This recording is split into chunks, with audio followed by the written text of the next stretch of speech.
Welcome to this trip through one of the most disturbing cases in Essex County, Massachusetts history. Before we start, please leave a comment with the time and place where you're listening to this narration. We want to know where and when these documented accounts happen. The Whitmore estate was a sign of old New England wealth in the quiet coastal town of Ipswich, Massachusetts. In 1892, it was a 3-story federal-style mansion with weathered clapboard siding on 5 acres of land overlooking the marshes where the Ipswich River meets the Atlantic. Elias Whitmore, a shipping magnate, built the house in 1803. It had been in the Whitmore family for 3 generations. His portrait still hung in the town hall. The family shipping business had slowed down by 1892, but their social standing had not. What started as a series of strange events would turn into one of the most disturbing cases in Essex County's history. The case stayed hidden in courthouse archives until 1965, when a history student at Salem State College found a bunch of documents that should have been forgotten. The records, which were yellowed with age and stained with what looked like water damage, had been sealed in a metal box and put away under the heading Unresolved Matters. 1,890 to 1,900. The student, Margaret Atwood, had been looking into shipping trade in Essex County when she came across the Whitmore case. She recognized the name from the grand old mansion that used to look over the Ipswich marshes but had since been torn down. The Essex County Register said on the 17th of March, 1892, that Thaddeus Whitmore, the head of the Whitmore family, had reported his wife Eleanor missing. The police said that Eleanor Whitmore, 42, was last seen 3 days ago when she left to visit her sister in Rowley, which is next door. She never got there. There were only 3 paragraphs on page 7 of the newspaper article. No one knew that this disappearance would start a terrible story that would eventually affect the whole Whitmore family. The Register said that Eleanor was a woman of great character and a kind heart, and that her absence worried the good people of Ipswich very much. It said that Sheriff Thomas Caldwell had put together a search party to look along the route between the Whitmore estate and the train station, but they hadn't found any sign of the missing woman. The article ended with a request for anyone who knew something to come forward. People in Ipswich thought highly of Thaddeus Whitmore, a 49-year-old man with a serious face and a neatly trimmed beard that was starting to gray at the temples. He was a smart businessman who used to be a ship captain. He took care of what was left of the family's investments. His family included his wife Eleanor, their 2 0-year-old daughter Charlotte, and their 1 7-year-old son William. The family had 3 servants: Mrs. Agatha Collins, the housekeeper, who had worked for them for almost 15 years, Martin Reynolds, the groundskeeper and handyman, and Sarah Jenkins, a young woman who worked as both a kitchen helper and Charlotte's lady's maid. Everyone who looked at the Whitmores from the outside thought they were a perfect example of New England propriety. Thaddeus was a member of the town council and gave a lot of money to the First Congregational Church. Eleanor was in charge of the Ladies' Aid Society. Charlotte was known for being a good pianist, and William was getting ready to go to Harvard in the fall. The family often hosted small parties for Ipswich's elite, where Eleanor would serve her famous currant cakes and Thaddeus would talk business with other local merchants. But even though their federal-style mansion looked nice on the outside, the Whitmore family's foundation had started to crack long before Eleanor went missing.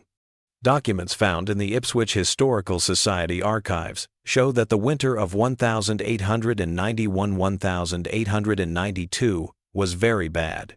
Record snowfall had cut off the town for weeks at a time. The Whitmore estate, which is at the end of a long private drive off what is now County Street, would have been even more private. Martin Reynolds, who used to work as a groundskeeper, later told the police that Thaddeus had become more reclusive over the winter. He would often work late into the night in his study, and the light could be seen from across the marshlands. Reynolds said in his statement that he had seen Thaddeus walking around the property at odd hours on several occasions, as if he were deep in thought or searching for something. Reynolds said he would walk back and forth along the edge of the marsh, sometimes stopping to stare out at the water for long periods. When I asked if he needed help, he would quickly brush me off, saying he was just getting some fresh air. The town doctor's record showed the first signs of trouble. Dr. James Harrison went to the Whitmore home 6 times between November 1891 and February 1892. The visits were supposedly for Eleanor, who was said to be nervously exhausted and hysterical, which were common diagnoses for women who showed signs of anxiety or depression at the time. Dr. Harrison gave the usual advice: rest, isolation, and valerian tincture to help her sleep. The margin note Dr. Harrison added to his February 13th entry is what makes these medical visits important. Patient appears more fearful than ill. Speaks of being watched. Husband dismissive of concerns. Prescribed increased dosage. Dr. Harrison went into more detail about what he saw in a later deposition.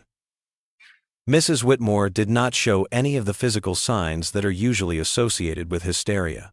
She did not have a fever, unexplained pain, or fainting spells. Instead, she seemed to be under a lot of mental stress. She spoke in low tones and seemed unwilling to talk about her condition when her husband was in the room.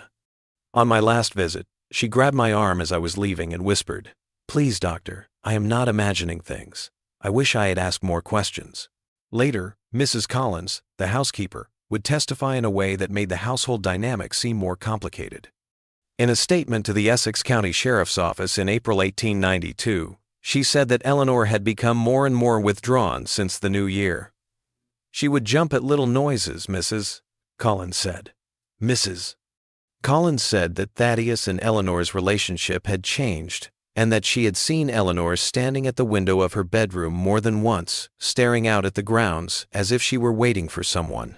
They had always been polite to each other, which is what you should do, but there had been a certain warmth there, small acts of kindness, and the occasional smile. By January, these had completely disappeared. Mrs. Whitmore would get tense when her husband came into the room, and Mr. Whitmore would watch her all the time, following her movements with his eyes in a way that made even me uncomfortable. Mrs. Collins said that the tension between Thaddeus and Eleanor had become clear. Dinner conversations were tense, with long pauses that were only broken by Thaddeus's sudden questions about things around the house. People say that Charlotte and William became very good at making small talk to fill these awkward silences. Charlotte would talk about things that happened in her music lessons or the latest literary journal, and William would talk about getting ready for Harvard or news from Boston that he read in the daily papers. The winter isolation made the walls of the house feel like they were closing in, making it seem like even whispers had weight. The servants said they heard fights going on behind closed doors, but they said they couldn't make out the words. Sarah Jenkins wrote in her written account for the sheriff's inquiry that Eleanor had started locking her bedroom door at night, which was unusual behavior in a household that had previously operated on implicit trust. Jenkins wrote, "I would hear Mrs. Whitmore moving about her room late into the night. Sometimes she would pace. Other times, I could hear the scratch of a pen on paper. Once, I witnessed her hiding something beneath a loose floorboard under her dressing table. When she noticed me watching from the doorway, she was not angry, but seemed almost relieved. Sarah," she said, "there may come a time when someone needs to know where to look." I did not understand her meaning then. Eleanor Whitmore is said to have told her family at breakfast on the 14th of March, 1892, that she was going to visit her sister, Mrs. Catherine Perkins, in Rowley. Thaddeus said that he had offered to have Martin drive her in the family carriage, but she had said no and wanted to take the 11:30 train from Ipswich station instead. She packed a small suitcase that would be enough for 3 days. Sarah Jenkins's story about that morning adds an important detail.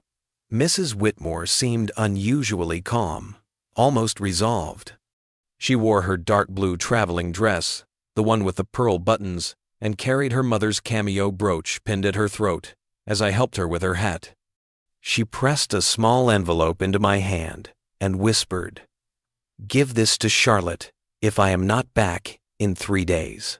When I tried to question her, she simply shook her head and said, "Some things cannot be spoken aloud in this house." Thaddeus said he was in his study when she left, busy with business letters.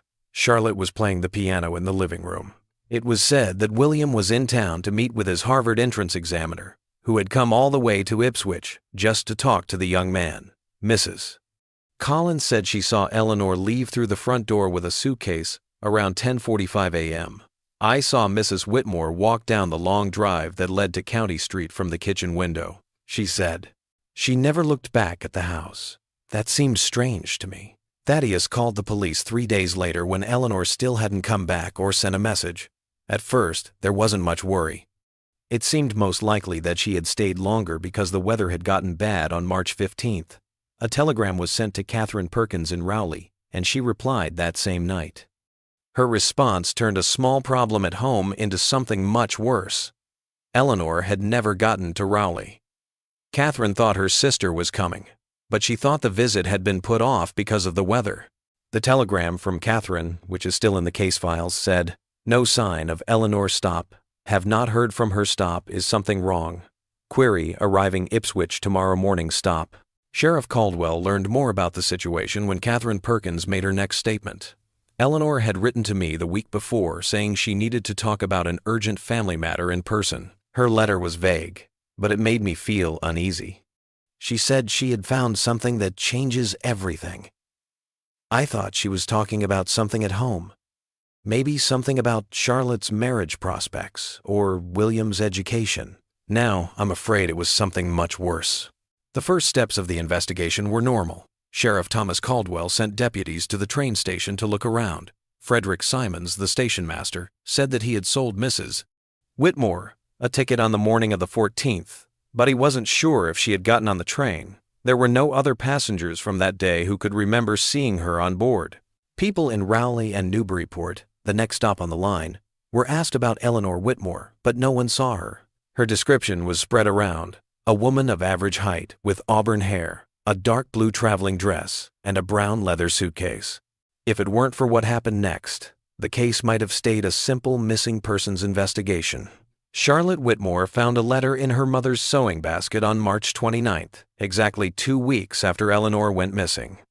The letter, which was sent on March 13, the day before Eleanor went missing, said, "To my dearest daughter."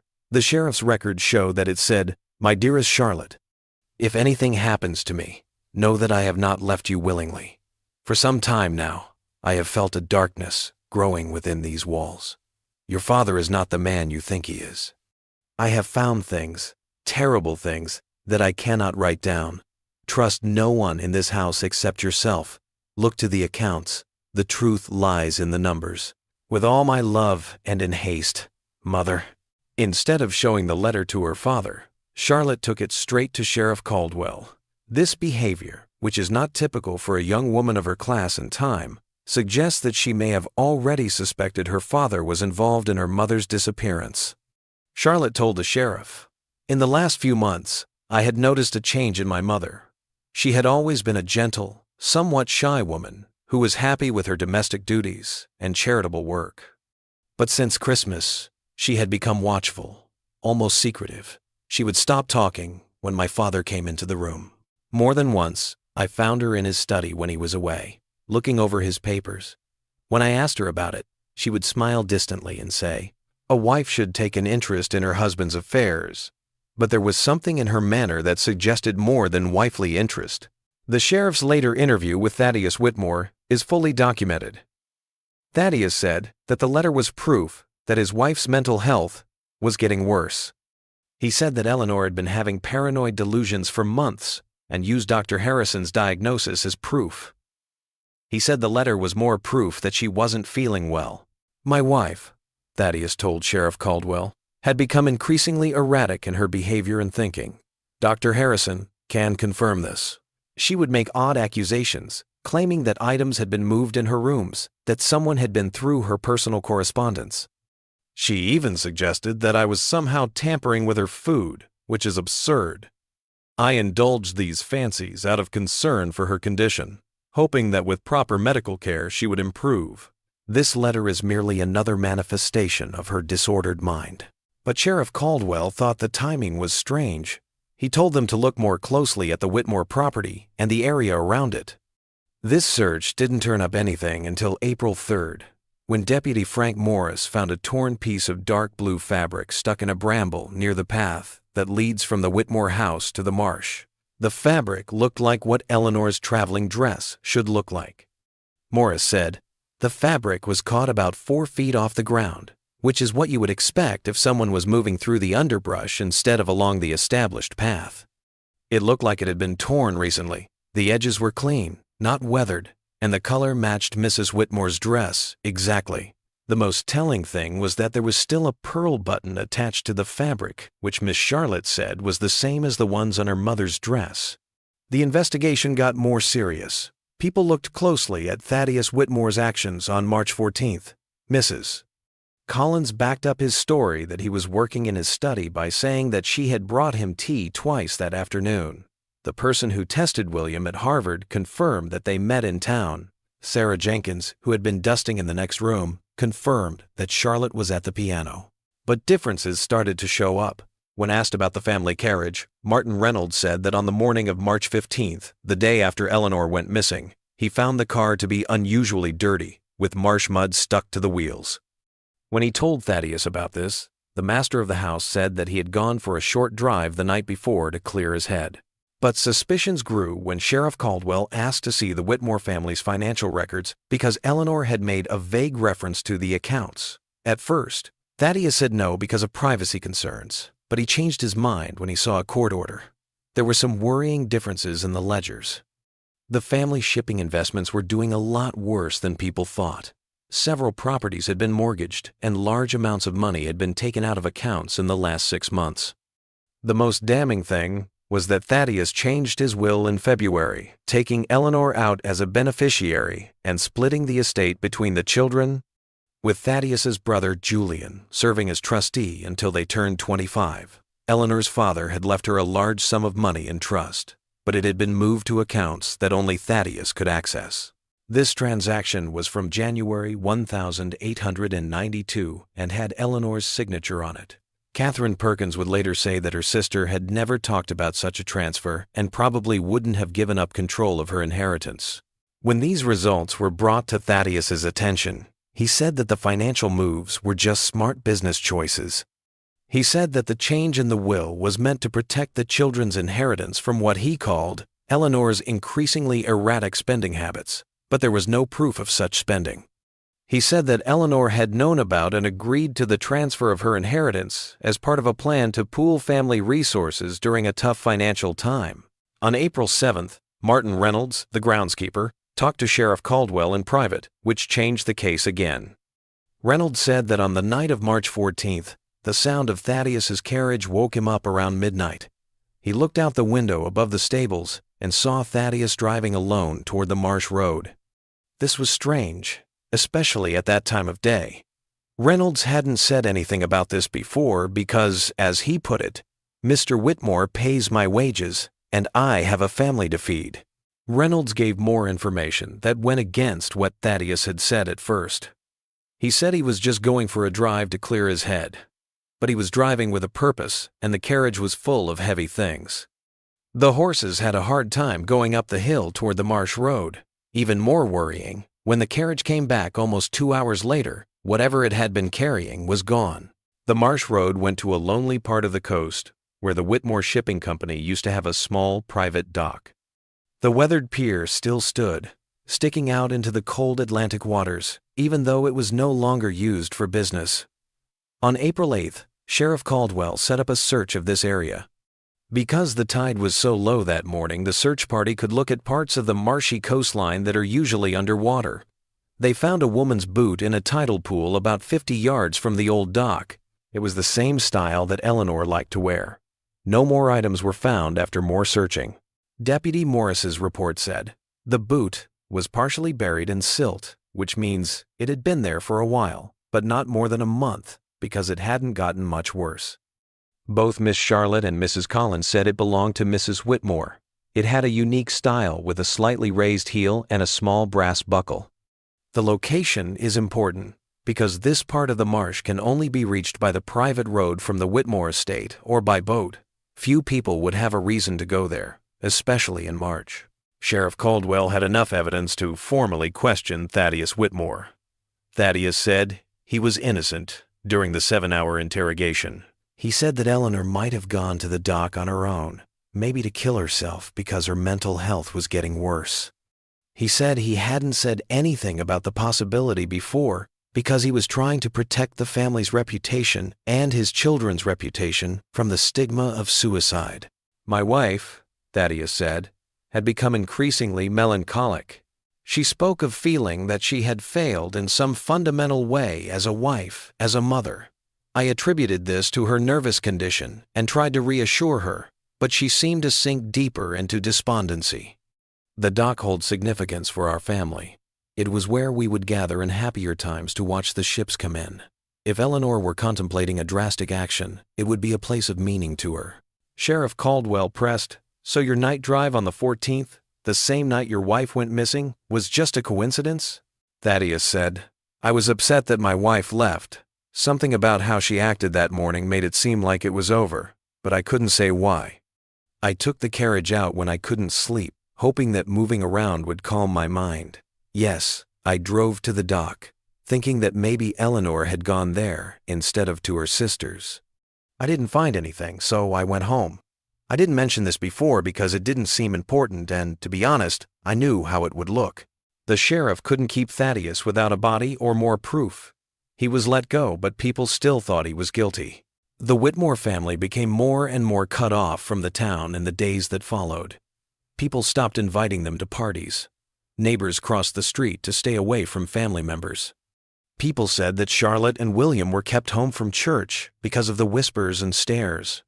On April 15th, the Ipswich Chronicle, a weekly newspaper, ran a front-page story called "Mystery Deepens in Whitmore Disappearance."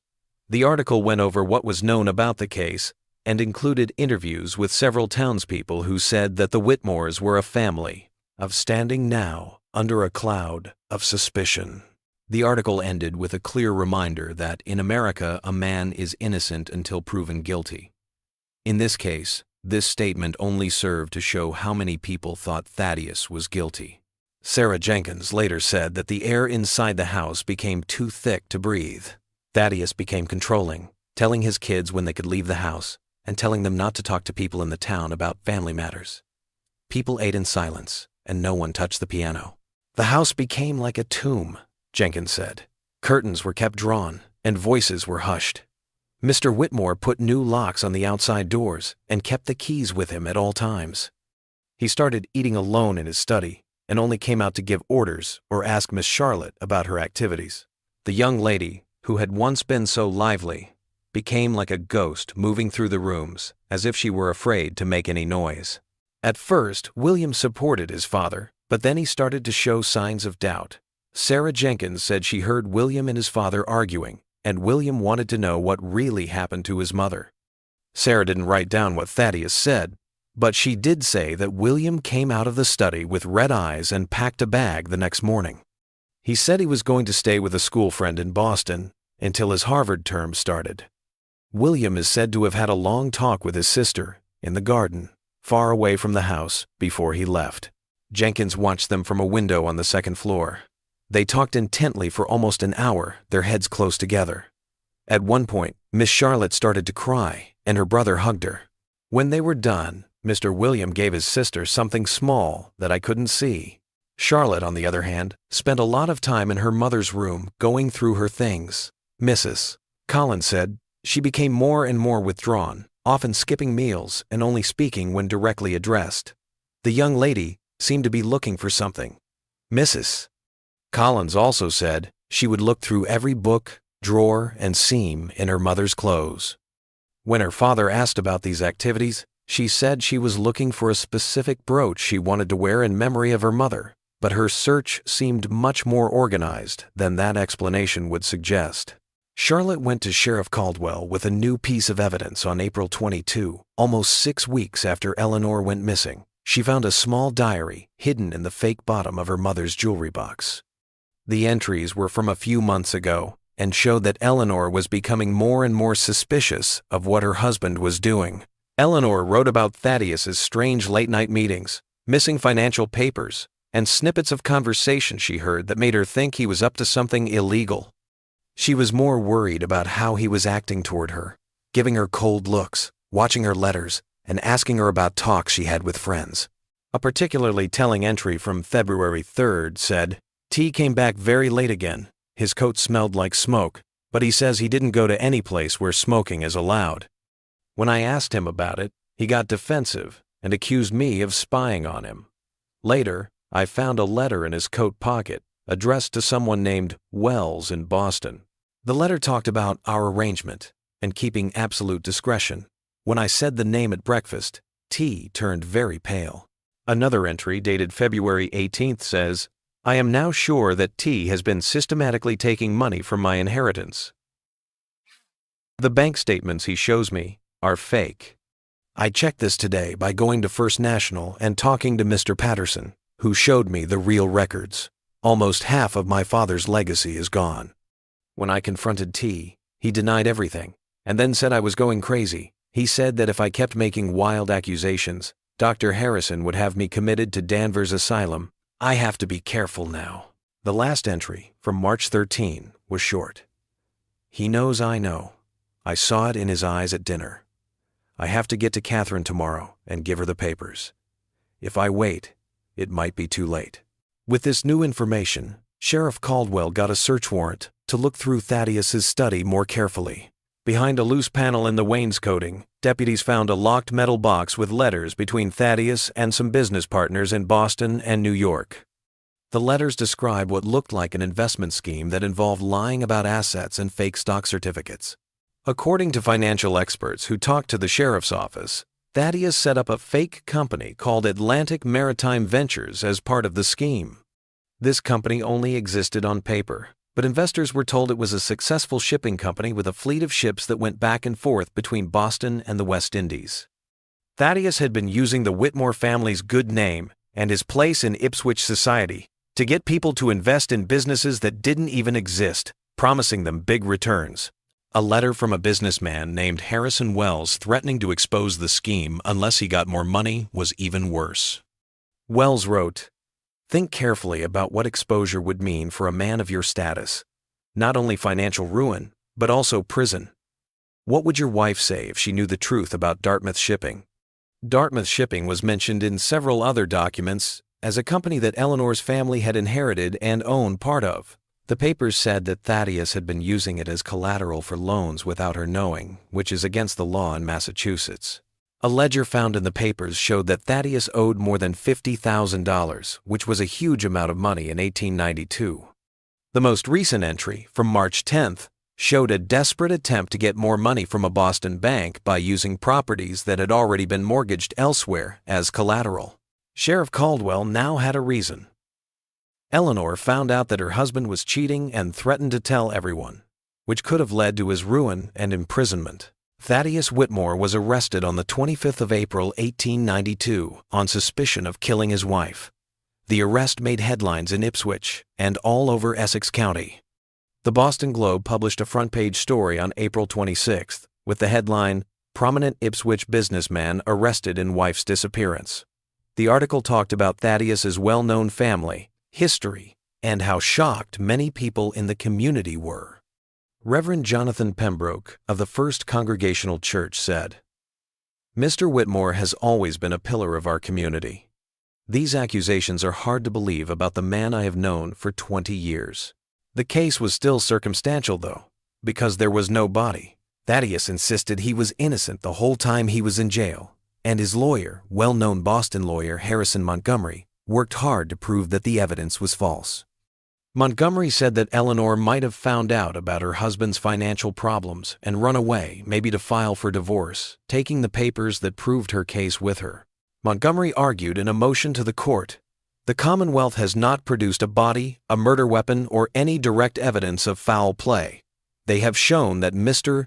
Whitmore was involved in shady financial practices, and that Mrs. Whitmore may have discovered these activities. But this establishes motive for Mrs. Whitmore's departure, not her murder.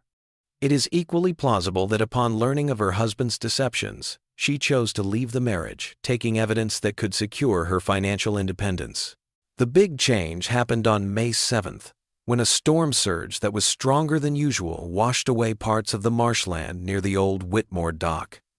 Henry Marsh, a local fisherman, found some human bones that had been exposed by the erosion. The county medical examiner said they belonged to a woman who was about Eleanor's age and height.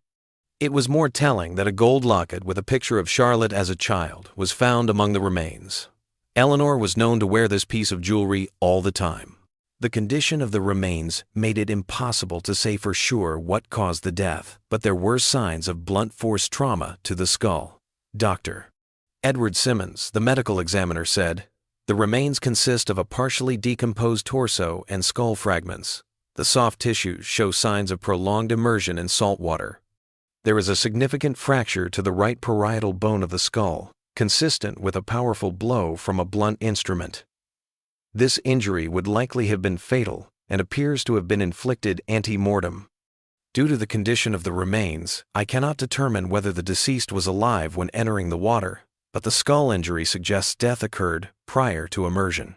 The trial of Thaddeus Whitmore started on the 15th of August, 1892, and it became one of the most famous court cases in Essex County history. Every day, the courtroom in Salem was full, with reporters from as far away as Boston and New York there. The trial took place in the imposing granite Essex County Courthouse in Salem, a building whose very design seemed to emphasize how serious the case was. Judge Alden Richardson, who was known for being fair and strict, was in charge. To avoid any bias, the jury was made up of 12 men from different parts of the county, none of whom lived in Ipswich. The prosecution, led by District Attorney Robert Gaskell, told a convincing story. Thaddeus killed Eleanor to keep her from talking about his financial crimes. He then put her body in his carriage and took it to the marsh, where he expected the tides to carry it out to sea. Gaskell's opening statement was methodical. "Gentlemen of the jury, this case before you is not merely about the disappearance of a respected woman. It is about the calculated destruction of a human life to protect a web of deception. The evidence will show that Thaddeus Whitmore, when faced with the collapse of his fraudulent financial empire and the prospect of public disgrace, made the coldest of calculations. Rather than face the consequences of his actions, he silenced the one person who could expose him, his own wife, Eleanor Whitmore." The defense said that the evidence was still circumstantial. The body parts, which were probably Eleanor's, showed signs of decomposition that were consistent with someone who had drowned, possibly by suicide. Montgomery talked about Eleanor's documented mental health problems and said that she may have killed herself because she was so upset about her husband's betrayal. Montgomery's plan was to create reasonable doubt. The prosecution asks you to convict a man of the most serious crime based on supposition and conjecture. Yes, Mr. Whitmore made grave errors in his business dealings. Yes, these actions betrayed his wife's trust, but there is a vast gulf between financial impropriety and murder. Mrs. Whitmore, upon discovering her husband's deceptions, was understandably distraught. The evidence will show that she had been experiencing profound melancholy for months. Is it not equally plausible that, overwhelmed by the collapse of her marriage and financial security, she took her own life at a place of significance to her family? For the next 3 weeks, the prosecution carefully put together its case. They called Dr. Harrison to the stand to talk about Eleanor's mental state in the months leading up to her disappearance. He stressed that she seemed scared rather than suicidal. They showed the financial evidence, which showed how bad Thaddeus's situation had gotten by the middle of March. They called Martin Reynolds, who talked about Thaddeus's drive at midnight the night Eleanor went missing. The defense answered each point. They asked Dr. Harrison if he could tell the difference between fear and depression. They brought in people who knew Thaddeus well and could vouch for his honesty. They said that Reynolds might be angry with his boss because Thaddeus had just scolded him for not doing his job. Charlotte's testimony was very important. She talked about how her mother was getting more and more scared in the weeks leading up to her disappearance and how her father was acting in a controlling way after that.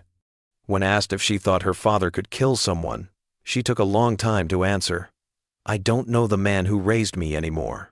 Her testimony continued. "My mother was not a fanciful woman who imagined threats. She was practical and level-headed. When she started to worry about what my father was doing, I first thought it was just marital problems. But as the winter went on, I saw changes in both of my parents. My father became secretive and would often lock himself in his study for hours. My mother became watchful. collecting documents and making notes. The tension between them was clear. In the week before she disappeared, my mother told me, "Charlotte, whatever happens, remember that I have always sought to protect you and William, even when you may not understand my actions." William's testimony hurt just as much. He said that the morning after his mother went missing, he saw his father's utility room boots covered in marsh mud. When Sheriff Caldwell's deputies searched the house later, those boots were missing. William said, "My father had always been picky about his shoes and made sure that muddy boots stayed in the utility room instead of getting dirt on the house." That morning, I was surprised to see his best leather boots covered in a black mud that I recognized from our trips to the marsh. When I asked him about them, he said he had walked the property briefly the night before. 3 days later, when I went to look for those same boots again, they were nowhere to be found. The most exciting part of the trial was when Harrison Wells, the Boston businessman who had written the threatening letter, testified for the prosecution. Wells, a heavy-set man with a well-groomed mustache, talked about how Thaddeus had come to him 2 years ago with an investment opportunity that promised great returns. Over time, Wells testified, "I had invested nearly $12,000 in Whitmore's schemes. By January of this year, I had become suspicious about the lack of documented returns. When I pressed Mr. Whitmore for verification of the ships and cargo he claimed were generating profits, he became evasive. I engaged a private investigator who discovered that no vessels were registered to Atlantic Maritime Ventures. When I confronted Mr. Whitmore with this information, he first attempted to placate me with promises of imminent returns, then resorted to threats. When I insisted on withdrawing my investment, he reminded me that my wife's family had connections to the governor and implied that any public accusations would result in countercharges that would ruin me socially. It was only when I threatened to expose his entire operation that he agreed to repay a portion of my investment." Wells also said that in early March, he got an unexpected letter from Eleanor Whitmore asking to meet Mrs. Whitmore wrote that she had found problems with her husband's business dealings and wanted to talk about it privately. I agreed to meet her in Boston on March 16th, but she never showed up. Catherine Perkins, Eleanor's sister, was the last witness for the prosecution. Several reporters noted that Catherine looked a lot like Eleanor. She testified about her sister's mental state in the weeks leading up to her disappearance. Catherine said, Eleanor's letters had become more and more worried. In February, she wrote, asking if she and her children might visit for an extended period, something she had never suggested before. She spoke of needing distance from Thaddeus and mentioned legal papers she wished to discuss with my husband, who practices law. Her final letter, which arrived on March 12th, stated that she would be coming alone on the 14th with documents that would require immediate action. She emphasized the need for discretion, writing, "Thaddeus must not know of these discussions until matters are properly arranged." When Catherine produced this letter in court, Thaddeus visibly paled, a reaction noted by several observers and reported in the next day's newspapers. The defense's main argument was to cast doubt on the identification of the remains and offer other possible reasons for Eleanor's disappearance. Montgomery called a medical expert who said that the skull fracture might have been caused by rocks in the marsh instead of an attack. He showed that Eleanor was becoming more and more isolated and said that the financial documents she had collected might have been for leaving her husband instead of exposing him. Montgomery's closing argument played on the jury's reluctance to convict based on circumstantial evidence. Gentlemen, you have been asked to send a man to his death based on supposition, inference, and conjecture. Yes, Mr. Whitmore engaged in financial improprieties. Yes, his marriage had become strained. Yes, he drove to the marsh on the night his wife disappeared. But none of these facts proves murder. The prosecution has shown you pieces of a puzzle, but cannot show you the complete picture because it does not exist. I urge you to remember that in our system of justice, a man is innocent until proven guilty beyond reasonable doubt, and that standard has not been met in this case. District Attorney Gaskell's closing was just as strong. The defendant wants you to believe in a series of strange coincidences, that his wife found out about his illegal activities and then disappeared, that he happened to drive to the marsh on the night she disappeared, and that her body was found near the Whitmore dock with injuries that suggest she was violently assaulted. Ladies and gentlemen, these are not coincidences. They are links in a chain of evidence that leads to one conclusion. Thaddeus Whitmore, facing ruin and disgrace, killed his wife to silence her. Eleanor Whitmore deserves justice, her children deserve the truth, and society deserves protection from a man who has shown that he will stop at nothing, not even murder, to protect his interests and reputation. The jury came back with a guilty verdict on the 3rd of September 1892, after 3 days of talking about it. The Massachusetts State Prison in Charlestown sentenced Thaddeus Whitmore to life in prison. He stood still as the verdict was read, and his face showed no emotion. The Boston Herald says that the only thing he said was to his kids, "Charlotte, William, remember me as I was, not as they say I am." The consequences were just as bad as the crime itself. The Whitmore name, which used to be respected in Essex County, became known for murder and betrayal. Charlotte couldn't take the whispers and stares anymore, so she sold the family estate for a small amount of money and moved to Europe, where she is said to have settled in Switzerland. She never came back to the U.S. After Charlotte left, the once grand Whitmore mansion sat empty for a few months. Even though their parents told them not to, kids in the area started calling it the murder house. In the end, a Boston merchant named George Harrington bought it and planned to use it as a summer home. The Harringtons, on the other hand, never felt at home in the house. Mrs. Harrington said the atmosphere was too heavy and she wouldn't sleep in the master bedroom where Eleanor and Thaddeus used to live. William gave up on going to Harvard and instead joined the Army, where he fought in the Spanish-American War. He died of yellow fever in Cuba in 1898, and there are no records of any children he had. His military records include a list of his personal effects that mentions a small gold key on a chain, purpose unknown, as one of the things he had when he died. In the years that followed, the Whitmore mansion had a number of owners, but none of them stayed for more than a few years. People said it was an unhappy place, not because of ghosts or other supernatural events, but because of the strong sense of tragedy that seemed to hang in the air. In 1927, the house was finally torn down to make room for a new road along the coast. Thaddeus Whitmore died in jail in 1906, and he always said he was innocent. In his last letter to the prison chaplain, he wrote, "I have been punished not for what I did to Eleanor, but for what I failed to be for her." That is justice of a kind, I suppose. Prison records show that Thaddeus was a good prisoner who worked in the library and eventually taught basic math to inmates who couldn't read. The warden's yearly reports say that he was quiet but helpful, and that he had no visitors during his 14 years in prison. When he died of pneumonia at the age of 63, his personal belongings, such as a pocket watch, a Bible, and a small picture of Charlotte and William as children, were sent to his brother Julian, who had moved to Chicago by then. Without Sarah Jenkins's discovery in 1904, the case might have just been another sad footnote in Essex County's history. After the trial, Jenkins left the Whitmore household and got a job with a family in Newburyport. He then made a shocking statement to the Essex County Prosecutor's Office. She said that Charlotte Whitmore had told her something private before she left for Europe. Jenkins says that Charlotte had told her mother that she had found her whole diary, not just the parts that were shown at trial.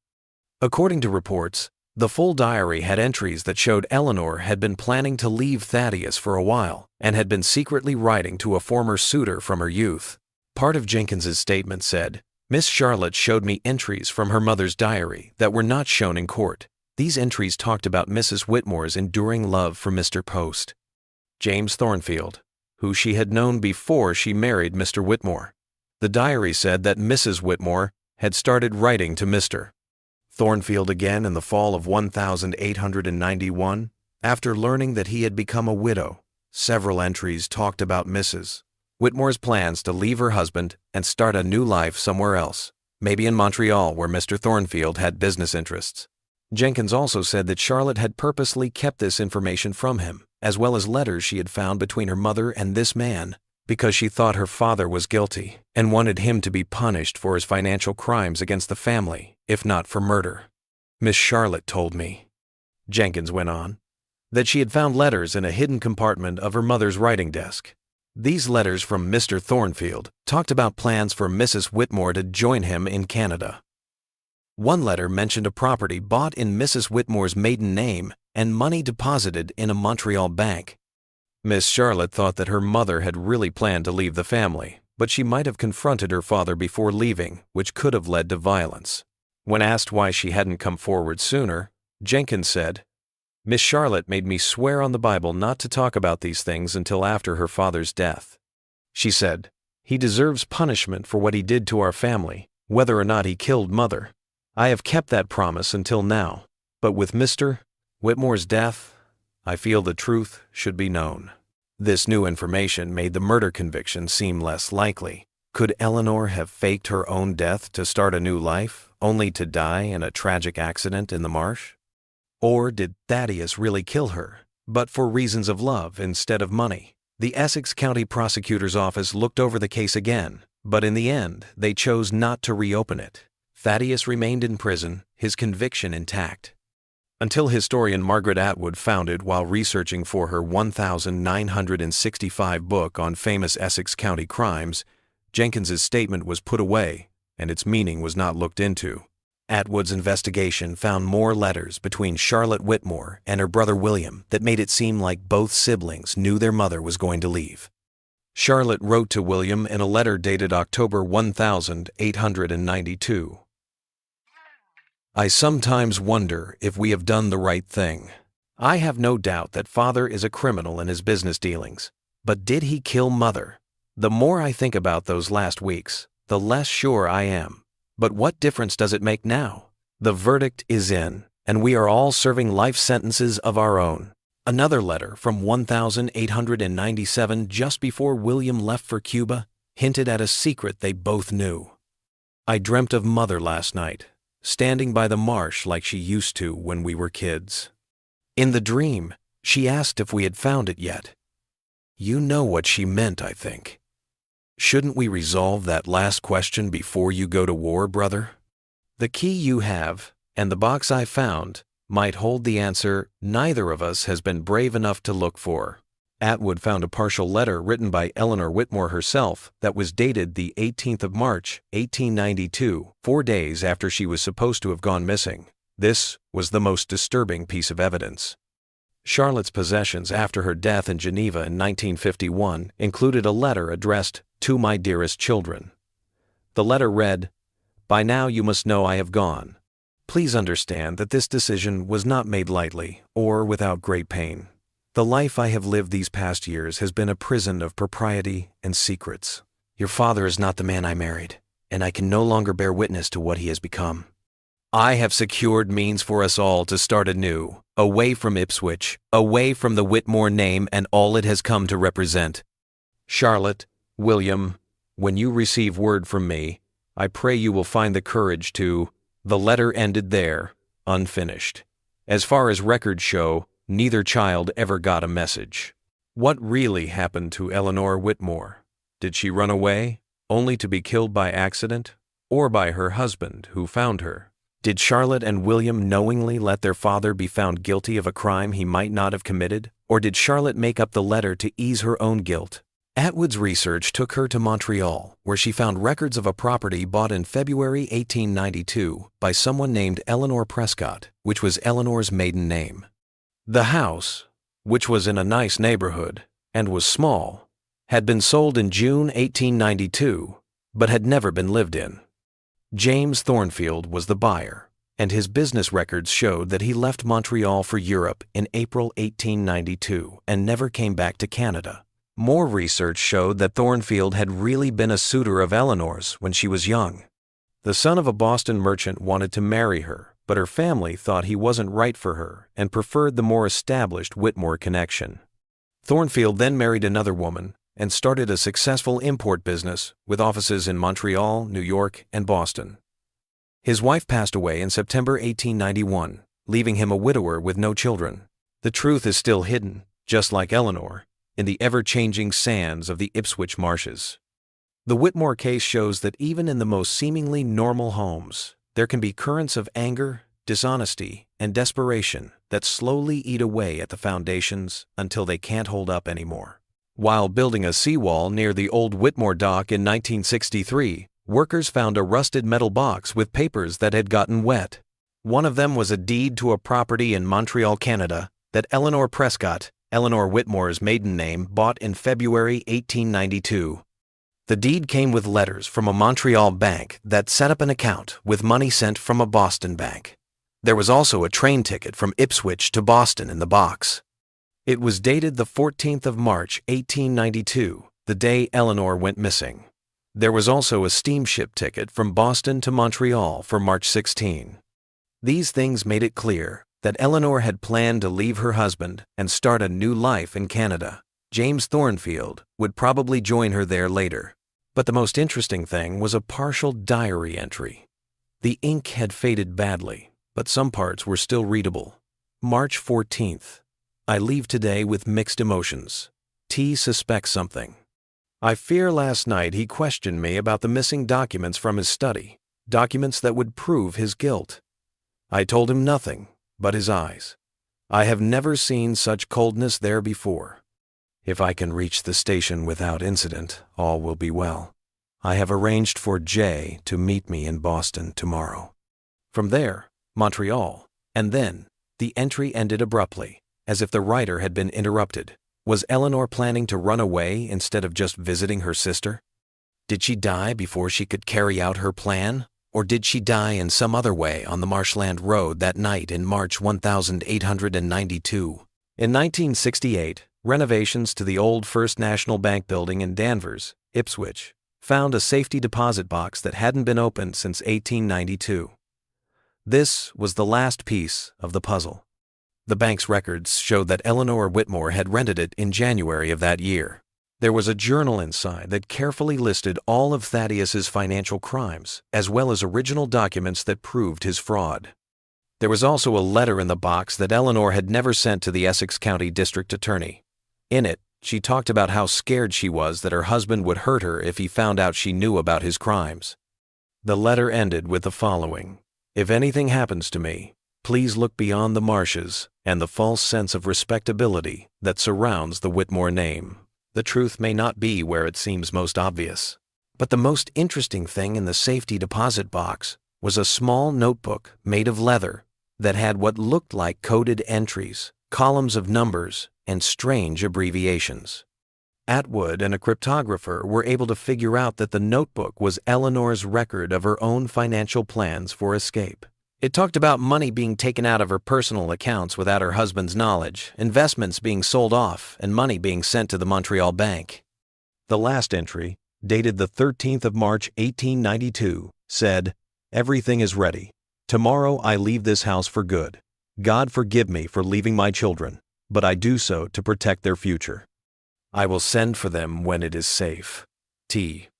Will not let them go willingly, but the evidence I have gathered should be enough to get them back once I am out of his reach."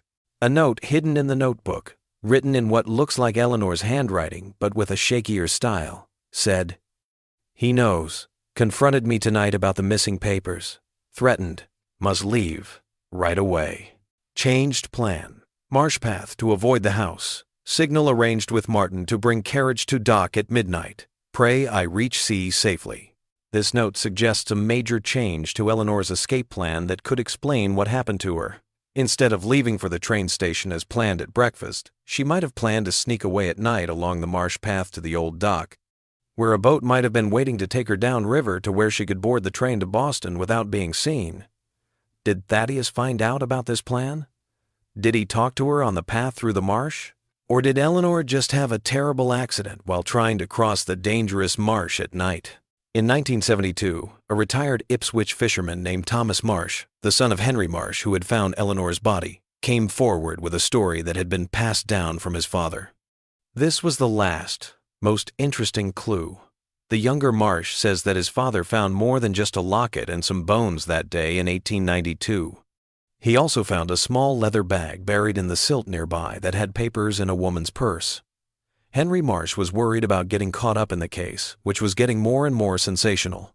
He reportedly kept the satchel hidden and looked through its contents in private later. There were letters in the papers that made it seem like Eleanor had been secretly seeing James Thornfield and planning to leave her husband. The most important thing was that there was a train ticket and a lot of cash, which would have made it easier for her to leave. Why did Henry Marsh keep this proof to himself? His son said that the older Marsh was very religious and didn't like it when a wife left her husband, no matter what the reason. He also owed Thaddeus Whitmore money for a loan that had saved his fishing boat years before. He didn't give evidence that could have changed the course of the trial, either because he thought it was wrong or because he was loyal to the wrong person. Thomas Marsh said that his father told him the secret on his deathbed in 1922 and apologized for not telling anyone sooner. The Marsh family plot at the old cemetery was where the satchel and its contents were buried. This was a secret that was literally taken to the grave. Today, all that is left of the Whitmore mansion is a crumbling stone wall and the twisted remains of what used to be a formal garden. Nature has taken back the Marsh Road, and the old dock is only seen in old photos. But the story of the Whitmores of keeping up appearances at great cost, of secrets growing behind closed doors, and of justice both served and miscarried, still rings true. In the end, the most terrifying thing about the Whitmore case is not what it says about that family, but what it says about the darkness that could be hiding in any home behind any respectable facade. The fear does not stem from the supernatural, but from the all-too-human ability to lie, betray, and resort to desperate measures when carefully built lives start to fall apart.